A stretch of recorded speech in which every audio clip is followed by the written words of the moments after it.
ഇത്രയും നാളെ ഈ സദാശിവൻ അഭയം നൽകിയ ജയിൽ തറവാടേ ഞാൻ എന്നേക്കുമായി ഇവിടെ പറയുക. ഇത് എത്രാമത്തെ പ്രാവശ്യമാണ് സദാശിവ നീ ഇവിടെ പറഞ്ഞു പോണത്? ഏറിയാൽ 2 ആഴ്ച, അതിനുള്ളിൽ നീ ഇവിടെ തിരിച്ചു വരും. ഇല്ല, ഞാൻ ഇനി ഒരിക്കലും തിരിച്ചു വരില്ല. ഈ സദാശിവൻ വിട പറയുകയാണ് കോടീശ്വരനാകാൻ, സ്വപ്നങ്ങളുടെ പറുദീസയിലേക്ക്. വരട്ടെ, അനുഗ്രഹിക്കൂ. പോയി നന്നായി വാ സദാശിവ.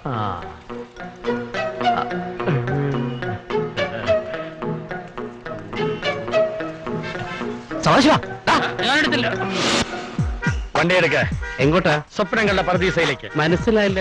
പുത്തൂരം വീട്ടിലേക്ക് പോണോന്ന്. നമ്മളാരാ പുത്തൂരം വീട്ടിലേക്ക്? തച്ചോളി ഉദയനൻ. അല്ല, കണ്ടാ തോന്നില്ല. കണ്ടാ തോന്നില്ല, പ്രവൃത്തി കാണുമ്പോ തോന്നുന്നു. വണ്ടി എടുക്ക. മോനെ സദാശിവ, എന്താ അമ്മേ? നീ എങ്ങോട്ടാ പോണേന്നറിയോ നിനക്ക്? പുത്തൂരം വീട്ടിലേക്ക്. നമ്മുടെ ലക്ഷ്യം നീ നിറവേറ്റണം. ആവശ്യമെന്ന് കണ്ടാൽ ഹീനമായ ഒരു കൊല നടത്താൻ വരെ തയ്യാറായിട്ടാണ് ഈ സദാശിവൻ വന്നിരിക്കുന്നത്. അമ്മേ, കൊലപാതകയാണോ? നീ മിടുക്കനാണെന്ന് എനിക്കറിയാം. വണ്ടി വിടറോ?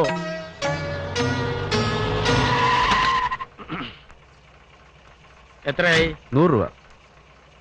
ആ, 200 രൂപ. മോനെ സദാശിവ, നീ ഇവിടെ വന്നത് എല്ലാവരും അറിയുന്നു. നീ ഇവിടെ ഒരു ഓളം സൃഷ്ടിക്കണം. അതെ അമ്മേ, ഒരോളം സൃഷ്ടിക്കാൻ തന്നെയാണ് ഈ സദാശിവം വന്നിരിക്കുന്നത്.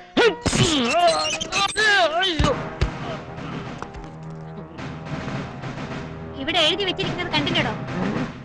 അനധികൃതമായി അകത്ത് കിടക്കുന്നവർ അനുഭവിക്കും. അയ്യോ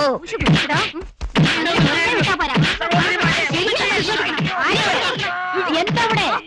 എന്താണ് ഇവിടെ? അനുവാദം ചോദിക്കാൻ അകത്ത് കിടന്നു. എടി, നീ ആ തോക്ക് കൊടുത്താടി. ഞാൻ ഇവനെ വെടിവെച്ച് കൊല്ലാം. ഇവന് അത്രയ്ക്കായോടാ. അയ്യോ അമ്മേ, ഞാനാ സദാശിവൻ. അയ്യോ, എന്റെ മോനെ, നീ എപ്പ ഇറങ്ങിയതാ? അല്ല, എപ്പ വന്നു? ഇപ്പൊ എന്റെ പൊന്നു മോനെ, വന്ന് വല്ലതും കഴിക്കടാ. നിന്നെ ഞാൻ വെടിവെച്ച് കൊന്നേനില്ലേ എന്റെ പൊന്നു? അയ്യോ അമ്മായി. ഓ, അസത്തിന് തുടങ്ങി. വെറുതെ കിടന്ന് ഒച്ച വയ്ക്കലടി വട്ടുപിശാശെ.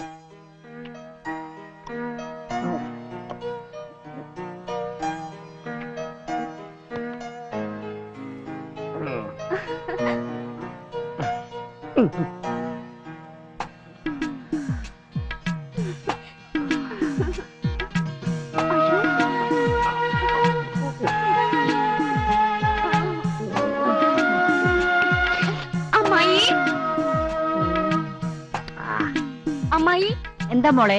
ആരാണ് അയാള്? എന്താ അവൻ വല്ല വൃത്തിയോട് കാണിച്ചോ? അയാളുടെ ഒരു നോട്ടം കാണണം. മനുഷ്യന്റെ അവിടെ ഇവിടെയൊക്കെ അല്ലേ നോക്കണേ? എടി, അതൊക്കെ ഒരു സുഖല്ലടി മോളെ. എനിക്കൊന്നും ഇഷ്ടമല്ല. എന്റെ മോളെ, കല്യാണം കഴിക്കാത്തോണ്ടാ നിനക്ക് അങ്ങനെയൊക്കെ തോന്നുന്നത്. കല്യാണം കഴിക്കേണ്ട പ്രായത്തിൽ കഴിച്ചില്ലെങ്കിൽ ആണുങ്ങൾ അങ്ങനെയൊക്കെ നോക്കുമ്പോ നമ്മള് പെണ്ണുങ്ങൾക്ക് അങ്ങനെയൊക്കെ തോന്നിപ്പോവും മോളെ. എന്റെ മോനവൻ സദാശിവൻ കൊറേ കാലായിട്ട് അവൻ ദുബായിലായിരുന്നു. ദുർഗ പറഞ്ഞപ്പോഴാ ഞാൻ അവനെ കത്തയച്ചു വരുത്തിയത്. അവന് തീരെ താല്പര്യമില്ലായിരുന്നു. ഞാൻ അവന്റെ കാല് പിടിച്ച് കരഞ്ഞിട്ടാ അവനെത്തിയത്. മോളെ, 1,00,000 രൂപ ശമ്പളം കളഞ്ഞിട്ട് അവനിവിടെ എത്തിയിരിക്കണേ. ആ, മോൾക്ക് അവന് ഇഷ്ടപ്പെട്ടോ? അല്ല, ഇഷ്ടപ്പെട്ടില്ല ഇപ്പൊ തന്നെ പറഞ്ഞേര്. ഞാൻ അവനെ പറഞ്ഞുവിടാ. എടാ സദാശിവ, എടാ സദാശിവ. വേണ്ട അമ്മായി. നീ എന്തിനാടാ പൽപ്പിനോട് മോശമായിട്ട് പെരുമാറിയത്? ഒന്ന് നോക്കി, അത്രേ ഉള്ളൂ. ഈ ജാതി ഉരുപ്പടികളെ കണ്ട് എങ്ങനെ നോക്കാതിരിക്കുക? ഞാൻ മോശമായിട്ടൊന്നും പെരുമാറിയില്ല. അമ്മയുടെ മോൻ ഇപ്പൊ ഡീസന്റാ. ഓ, എനിക്കറിയില്ല നിന്റെ ഡീസല്. നീ നോക്കണം, ഇനി നോക്കണം. അവളെയല്ല, അവളെ മൂത്തൊരുത്തിണ്ട്. അവളെ ദുർഗാദേവി. ആ, നിനക്ക് ഈ അമ്മ വേണ്ട ഒത്താശകളൊക്കെ ചെയ്തുതരാം. അവളാണ് ഈ വീടിന്റെ നെടുന്തൂണ്. എടാ, കോടിക്കണക്കിന് സ്വത്തുള്ള തറവാട ഇത്. ഇതെല്ലാം നമ്മുടെ പേരിലാക്കണം. അത് നീ വിചാരിച്ചാലേ നടക്കൂ. ഇവിടത്തെ പെണ്ണുങ്ങൾ ആരും ഇതുവരെ കിട്ടിയിട്ടില്ല. മൂത്ത് നരയ്ക്കാൻ തുടങ്ങിയിട്ട് എന്താ പെണ്ണുങ്ങൾ ഇതുവരെ കെട്ടിക്കാതിരുന്നേ? അത് വലിയൊരു കഥയാണ്. ചുരുക്കി പറ. ഇക്കണ്ട സ്വത്തുക്കൾ ഈ പുത്തൂരൻ കുടുംബത്തിൽ നിന്ന് മറ്റൊരു കുടുംബത്തേക്ക് പോകാതിരിക്കാൻ ഇവിടത്തെ കാരണവര്, അതായത് ദുർഗേര തന്ത, ഒരു വില്ല് എഴുതി വെച്ചിട്ടുണ്ട്. ഈ തറവാട്ടിലെ കുട്ടികൾ പുത്തൂരൻ തറവാട്ടിൽ നിന്നല്ലാതെ മറ്റൊരു തറവാട്ടിൽ നിന്ന് കല്യാണം കഴിച്ചാൽ അവർക്ക് ഈ സ്വത്തുക്കൾക്കൊന്നും അവകാശം ഉണ്ടായിരിക്കില്ല എന്ന്. ആ അത് ശരി, ബെസ്റ്റ് തന്ത. തന്തമാരായ ഇങ്ങനെ വേണം. സദാശിവ, ഓ നിന്റെ ഭാഗ്യം തെളിഞ്ഞൊന്ന് കരുതിയാ മതി. അകന്ന ബന്ധത്തിൽപ്പെട്ടതാണെങ്കിലും ഈ തറവാട്ടിൽപ്പെട്ടതാണ് നീയും. ആണോ? നിനക്കടയി സ്വത്തുക്കൾ അനുഭവിക്കാൻ വിധി. ഏതാ ഈ വാദരോഗി? ഇതാണ് ഈ തറവാട്ടിലെ ഏക ആൺതരി ഉണ്ണിക്കുട്ടൻ. ടൗണിൽ കോളേജിൽ പഠിക്കും. എന്താണോ നോക്കി പല്ലിളിക്കുന്നത്? നല്ല അനുസരണയുള്ള ചെക്കൻ. തന്നെ ഞാൻ അനുസരണ പഠിപ്പിക്കാം. എടാ ഉണ്ണിക്കുട്ടാ, വേണ്ട, പോ. വീണ്ടും കാണണം. ഇവന് നല്ലൊരു അഭ്യാസിയാക്കണമെന്ന് ആ ദുർഗയുടെ ആഗ്രഹം. ഈ പോക്ക് പോയ അത്യാസിയാകും. അവൻ ആരോ ആയിക്കോട്ടെ, നീ ദുർഗയുടെ നേരെ ഒരു കണ്ണു വെക്കണം. പക്ഷേ സൂക്ഷിക്കണം. എന്തിന്? നീ കണ്ടതുപോലെയൊന്നല്ല, അവളൊരാണ, ആരെയും വെല്ലുന്നവള്. മാനേജ്മെന്റ് നീതി പാലിക്കുക. യുവരാജ് മേഡത്തിന്റെ പിടിവാശി അവസാനിപ്പിക്കുക. ഇൻക്ലാബ് സിന്ദാബാദ്. ഇൻക്ലാബ് സിന്ദാബാദ്. മാനേജ്മെന്റ് നീതി പാലിക്കുക.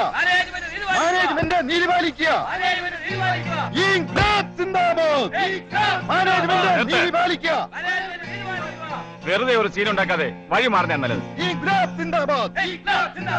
യുവരാജ് മേഡത്തിന്റെ പിടിവാശി അവസാനിപ്പിക്കുക. പറയുന്നതനുസരിക്ക് എന്റെ ക്ഷമ പരീക്ഷിക്കരുത്. ഇൻക്ലാബ് സിന്ദാബാദ്. നീ പറഞ്ഞ കേൾക്കില്ല. അവനെ വിട്. രാഘവ, എന്താ നിന്റെ പ്രശ്നം? ഞങ്ങളുടെ ഡിമാൻഡുകൾ ഇപ്പൊ തന്നെ അംഗീകരിക്കണം. ഇല്ലെങ്കിൽ ഇല്ലെങ്കിൽ ഞങ്ങൾ അംഗീകരിപ്പിക്കും. നിന്നെ കൊണ്ടൊരു ചുക്കം ചെയ്യാൻ കഴിയില്ല. ഇത്രയ്ക്ക് അഹങ്കാരം കാണിക്കാൻ നിങ്ങൾ ആരാ? ഇപ്പൊ മനസ്സിലായോ ഞാൻ ആരാണെന്ന്? മാറി നിൽക്ക്. മാറിയിരിക്കടാ.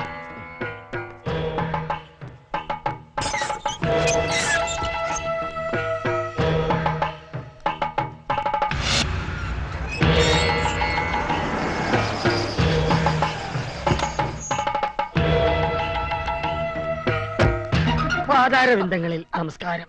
ആരാ? എന്താ വേണ്ടത്? എഴുന്നേക്കൂ. എണീക്കില്ല മോനെ. ഉം. ഇതാണ് എന്റെ മോൻ. എന്താ പേര്? Sadasivan from Dubai. ദുബായിൽ എന്തായിരുന്നു ജോലി? ജയിലിലായിരുന്നു. ജയിലിലാ? ജയിലെന്ന് പറഞ്ഞാല് ജയിലിലെ ജയിലറായിരുന്നു. അതെ അതെ, കള്ളന്മാർക്കും കൊള്ളക്കാർക്കും ഇവന് ഭയങ്കര പേടിയാണ്. ഭയങ്കര സ്ട്രിക്റ്റ് ആണ് ഇവൻ. അമ്മായി പറഞ്ഞുകൊണ്ട് മാത്രമാണ് തന്നെ ഇവിടെ നിർത്താമെന്ന് തീരുമാനിച്ചത്. ആഹാ. ഇവിടുത്തെ നിയമങ്ങളും ചട്ടങ്ങളും ഒക്കെ അറിയാലോ. Yes madam. അനുസരണയോടെ നിൽക്കണം. Yes madam. അനുസരണയുടെ കാര്യത്തില് ഇവനും പോമറയും പട്ടി ഒരുപോലെയാ. ഇവൻ മാത്രല്ല, ഇവന്റെ അച്ഛൻ അങ്ങനെയായിരുന്നു. ആരാണ് എന്റെ അച്ഛൻ? മിണ്ടാതിരിട കഴുത. അതിന് ചൂടാവുന്ന എന്തിന്? ഞാൻ അറിയാൻ ചോദിച്ചല്ലേ. വഴക്കൊന്നും വേണ്ട. അച്ഛൻ ആരെങ്കിലും ആയിക്കോട്ടെ. Yes madam. എന്ത് പറഞ്ഞാലും യെസ് മാഡം ഒന്നും വേണ്ട. No madam. അല്ല യെസ് മാഡം. എന്നാൽ ഇന്ന് തന്നെ ജോയിൻ ചെയ്തോളൂ. No madam. ഏ? Yes madam. ആ. എങ്ങനെയുണ്ട് അമ്മ എന്റെ പെർഫോമൻസ്? ഫാന്റാസ്റ്റിക്. അമ്മ ഇംഗ്ലീഷും പഠിച്ചോ? Yes my son. മാലയും കൈയിടുകടാ. കണ്ടല്ലേ